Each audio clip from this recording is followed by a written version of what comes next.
This is Josh Trent. This is the Wellness Wisdom Podcast. And today on a very special solo cast, I'm going to share with you the best of the best downloads, uploads, and knowledge that I've turned into wisdom through compassion and emotional intelligence during a vision quest. Now, if you don't know what a vision quest is, it's 10 days out in nature. 4 of those days are fasting, which if you haven't done a fast before, don't worry. This is something you can do.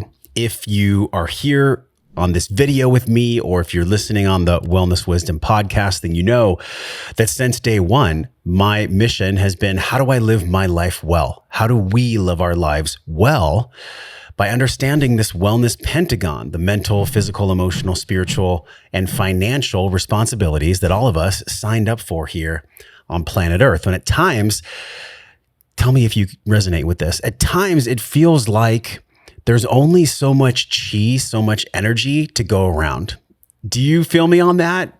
Write a comment or write to me if right now in your life you have been dealing with a lack of chi or an understanding of chi where you're trying to fill up all these aspects of the Pentagon, but then as soon as you get your relationships great or your health great or your spirituality great, one of those sides of the Pentagon tends to be neglected, tends to fall away. And I think this is really the balancing act that all of us signed up for here on planet Earth. And if you get one thing from what I share with you from my heart today, I want you to get the gift that I received.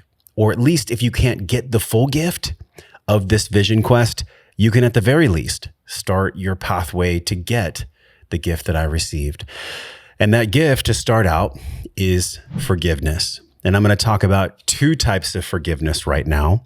So if you're listening, pull over. If you're in nature, take a deep breath with me, because forgiveness is something that I think is intellectualized. And I think there's a lot of content out there about forgiveness, but to truly forgive yourself and to truly forgive someone else, there's a pathway. There's a pathway to get there. And I'm going to talk about what that pathway is and what came through for me, essentially, in this vision quest. Now, this is my 2nd year in the quest with Tim Corcoran of purposemountain.com. It's an incredible experience that he's created. And last year, we were in the mountains in Idaho. This year, we were in the desert, just east of Santa Barbara. And I went out there and it was so wild. So wild. I got sick. I got this crazy sinus infection right before I went out there. And I got really angry and I got pissed off and I was like, why is this happening? Trying to just go through the lesson without trying to attach to learning the lesson without actually going through it. Tell me if you can relate to that. And by the time I got out there and by the time I got finished with the quest, which I'm going to share with you right now, I realized that all things are chaos seeking order. And I truly believe this. All things are chaos seeking order. Now, what do I mean by that? Well, to flash back, the 2 aspects of forgiveness is 1, forgiving thyself, and 2, forgiving others, right? I believe it's in the Lord's Prayer, forgive the things about others and forgive the things about myself that are actually applicable, and grant me the wisdom to know the difference between the things I can change and the things I cannot. And that's a really big one, because I'm not necessarily a religious man, but these 2 aspects that we're going to go into right now, forgiving myself and forgiving others, these are the ultimate. And I truly believe that if there is a embodied forgiveness inside of myself and an embodied forgiveness that I have for others that have trespassed against me or that have harmed me or that have been malicious towards me, forgiveness does not mean forgetting. So just because I forgive someone, it doesn't mean that I forget the harms that they have projected or perpetrated onto me. All forgiveness is a gift that I unwrap with the courage of my heart. And that is it. Forgiveness is the gift that I unwrap using the courage of my heart. Now, what do I mean by that? In my own example, I got the sinus infection. I went out for year 2 to the Santa Barbara mountains. And for the first 3 or 4 days, going through these ego disintegration processes, really sharing the things in my life that are holding me back, there was this common theme that came up for me. And that was forgiveness around my father. Now, in the previous year, I had done a lot of work forgiving my father. And in the year that followed, in the year of integration that followed after the first year, there was a lot of experiences and a lot of different connection points with my father, both email and text, where I did everything I could to establish a healthy boundary and to let him know from my heart to his that if you want to be in my life, if you want to be in my son's life, if you want to have any love or connection, that it's so important we have a foundation of kindness. And unfortunately, in the way that sometimes things go in life, that foundation of kindness was not respected. It was not honored. And so what came up for me during the quest was this process of death and rebirth, this process of truly, truly letting go. And for all of us, men or women, that have had father wounding, this is for you. I went out to my site, and after 3 days of really having so much come up for me on the quest, I sat at the site for about an hour, and I looked down and I saw this rock. And I wish I had it here in the studio. We're still building out the studio behind me. And I looked down and I saw this rock, and it was a rock that looked exactly like a pentagon. I mean, it could not have been placed there by chance. This rock was the perfect shape of a pentagon. And I was going through all these different mental cycles of how do I live my best life? How do I be there for my son and my woman and my business? And the answer was a lack of ego integration makes the body physically tired, which leads to me getting sick and having a sinus infection. So I'm sitting there, I'm holding the rock that's shaped just like a pentagon, and I break down in tears. I mean, I literally am sobbing because I'm realizing that not only does God and nature give me every single answer that I ever need to live my life well, but I am actually the one that resists these lessons. And I resist these lessons because I think there was still a part of my child, my inner child, my young boy inside. And he just wanted the father that he never had. He wanted his father to be someone that maybe was never really possible. And so the father inside of me, being a father to Nova, and the man inside of me, leading a movement, leading a business, being here with you, there's an honoring of this that comes through in a vision quest because there's no food, there's just water. I'm out there in the middle of nowhere with nothing, just my thoughts and my breath. And it's really magical what happens when we go out there. And it was really magical for me because I climbed up on this mountaintop. It was maybe 200-300 yards up this mountain. And I sat because I just wanted a higher perspective. I wanted a higher perspective on what nature, what God was actually trying to share with me. And I knew it was time. I knew it was time for my own individual ceremony. And this is what gets thrown around a lot. People say the word ceremony. Ceremony, true ceremony, is the most sacred thing that we have. Life is a sacred ceremony. Being in communion with nature is a sacred ceremony. Conscious sacred sex is a ceremony. Friendships, I mean, everything in life is sacred, yet all of us tend to, and I fell into this trap many, many times, and still, I'll be honest, continue to, right? We're human. But the difference is I have this awareness that was shown to me on that mountaintop when I wanted the higher perspective, because the higher perspective is this. To the degree that I forgive others, and to the degree that I forgive myself, that is the quality of my life. And I've heard people say this before, Tony Robbins and Oprah and all these different speakers. But truly the ultimate gift that I got from the quest this year was letting go of these expectations that my father has to be a certain way. And this is really big because I can have healthy boundaries that I express and that I enforce, but I can't control the outcome. I can't control the outcome. I can't control how other people show up to me or show up to relationship with me, just like I can't control the wind. I can't control the clouds or the sun. So to bring it back in those two ways that I told you we were going to go deep on today, the two aspects of forgiveness, I walked down that mountain And I did the hardest part, which was forgiving myself.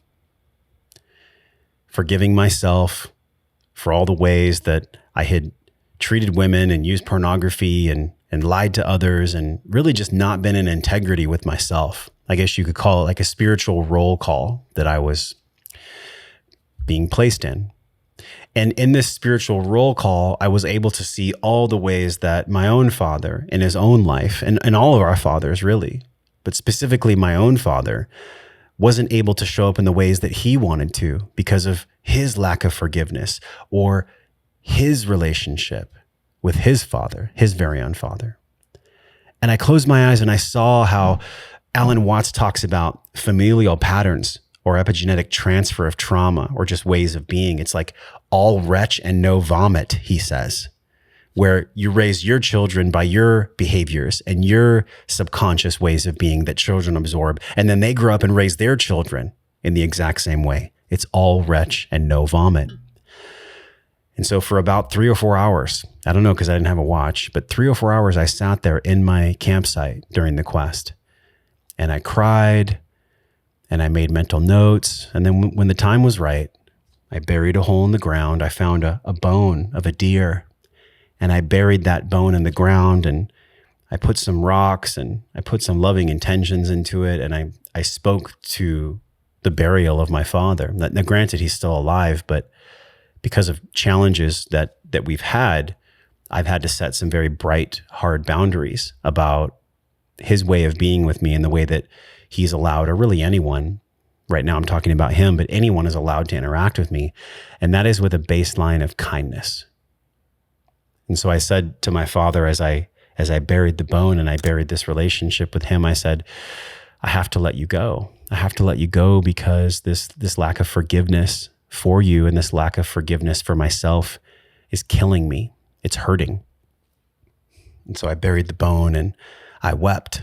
I mean, I wept and I wept. And I wept because the freedom that I felt after burying the expectations of how this person should show up, all simultaneously knowing that I am going to have the bright line boundaries that if he wants to engage with me with kindness, if he wants to be a part of my son's life, if he wants to be a part of my woman's life, that he can. And I said to him, the door is always open. I'm not here burying you forever. I'm just burying any kind of resentment or the things that are blocking my forgiveness towards you in this very ground. And that was fucking freedom. That was fucking freedom. I buried him in the ground. I wiped my hands. I tasted the dirt. And I said, I'm burying you, Father, with kindness. And I'm here. The door is here if you want to return that kindness back. And then came the work over the next 3-4 days of me integrating this, keeping this promise to myself to establish and really have these hard, bright line boundaries with him and with all people so that the Father inside of me can shine. And this was a really big deal. This was a huge deal for me because I think I had to go through that first year of anger and processing to really get to the second year so that the lessons could integrate in the earth that I was standing on. And that was a big one. The last thing I'm going to read to you is when I got back to the circle and I was integrating with the group. I want to read this to you because this was something that I actually journaled, but I lost my journal. And when I lost my journal, I just had to go off of this recording. Luckily, someone in the group put their phone down as we were integrating. And I want to share this with you. I know this is going to be really powerful if you yourself have dealt with any kind of a father wound. And so on the very last night, on the fourth night, I seriously felt like that fourth night was an entire day. And I was like, is this ever going to fucking end? And I just stripped off everything. I put my sleeping bag to the side. And as the moon was bright, I just stood up and I said, I will not live my life in fear. I will not live my life in fear. Fear of not forgiving someone, fear of not forgiving myself, fear of what might happen, fear of poverty, fear of anything, fear of disease. And then I laid there My heart was pounding after 4 days of fasting, and I asked Spirit this powerful question, which I'm going to read to you now. On the final hour of the last night, the most darkest hour, I laid in my sleeping bag under the stars to feel the cool wind on my face and hear the owls hooting in the distance. My stomach was rumbling so hard in the most intense way, as if the grumbling was the shrewd, twisted energy that bends the branches of the trees and coils their trunks. With my heart racing, I lay on the earth asking for guidance to God from humility. I said, God, Great Spirit, Mother Earth, why do I feel so nervous and experience deep anxiety before I record big podcasts and speak in front of large groups? I feel as if there's a weight on my chest and my mind races to be seen as perfect. I ask you humbly, what is the truth? I've experienced this feeling for so long, this restlessness. I'm seeking your wisdom. I'm seeking your relief. And after what seemed like 10 minutes, she finally answered. She said, child, you must love yourself deeply. Know this, every single time, big or small, that you've experienced trauma from parents, society, school, bullies, friends, or even more subtle and sinister and subversive, like mental trauma from media propaganda, teaching and forcing you to distrust yourself. Every single time you closed your heart in fear or shame, a record was created. Your ego subconscious has been creating a living library for you your entire existence. And everything big or small that made you close your heart, a record was stored. Over time, little by little, every single record was written and recorded deep in the mental recesses by the ego to keep you safe from pain. But this safety came with an ultimate price. A price that can only be paid by the integration of all the fear and shame by the courage and wisdom of your heart. If you want to be free, you must choose. You must choose to enter the healing spiral, a path to remove the shackles of safety, because life is not always safe, my child. Life is wild. And this is the price that must bravely be paid so the light of your soul can be free to shine bright as it did when you were a child.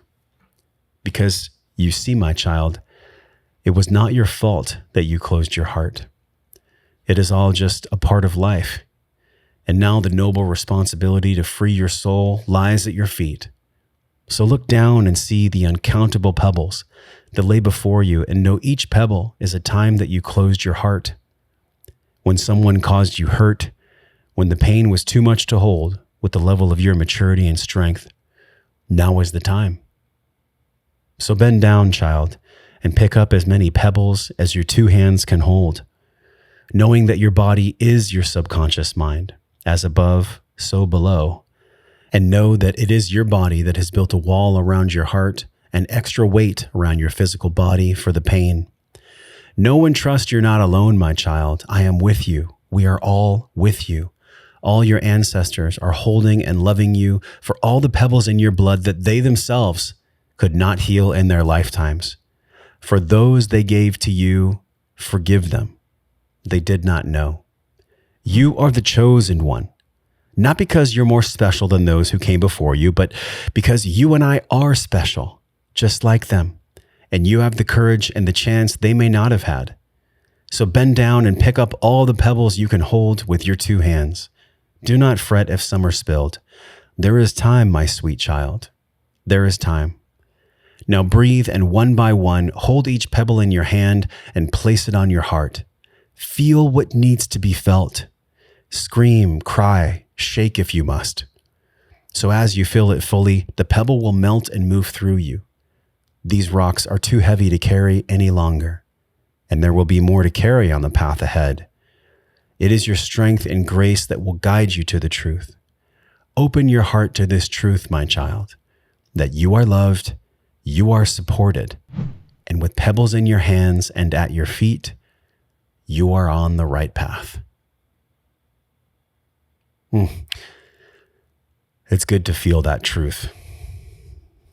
It is so refreshing to know that all of us, every single human being, I don't care if you're 4 years old or 42 or 84, we all have trauma. We all have wounding. And it's actually the societal narrative that blocks us from exploring it, from unpacking it, from getting to the root of it is that I'm okay. Everything's okay. Good vibes only. But it's all a lie. I know that from this quest and from the act of the 2 phases of forgiveness that I've shared with you, both forgiveness for myself and forgiveness for others, it is the gift that I unwrap with the courage of my heart. It is the gift that I know I can give to others repeatedly, because life is a series of events where we'll have to forgive ourselves and others for the ways that we treat us, for the narratives that we speak to us, and for the narratives and the ways that we speak to others. And if you've gotten anything from this solo cast, make sure you keep listening. I'm going to share exactly what happened in the group. So keep listening to this now. But if you received any wisdom from this that you were positively impacted by, that really meant a lot to you, write it in the comments below, or you can message me on Instagram, or just write me a personal message. Also, for more resources, you can go to joshtrent.com/437. That's joshtrent.com/437. That's where I list a ton of resources to support you for free and the 5 sides of your wellness Pentagon. Look, I don't have it all figured out, but I'm at a wonderful place compared to where I used to be. That is for sure. The place I'm at now, after going through 2 years of the quest, knowing that there's more years ahead of me, that's the most honest and the most real experience I can give to you, is that I myself am still a student on this path of wellness in life. And the greatest gift that I ever have in this world is sharing my forgiveness of self and my forgiveness of others right here with you. And I want to end by just this quote that I've mentioned on the podcast a few times, but I've also really been swallowing this and feeling this in my heart and my solar plexus. And it's from Rumi. And as we say goodbye, let Rumi guide you here. Take a deep breath. Beyond right and wrong, there is a field. I will meet you there. Hey. Thanks for watching the podcast. I appreciate you being here. If you haven't done so already, click the subscribe button and the little notification bell so you never miss any of this free weekly content delivered from my heart with care right to yours. If you love this video, you'll love any of the videos on this page. Just click the one you want to watch next.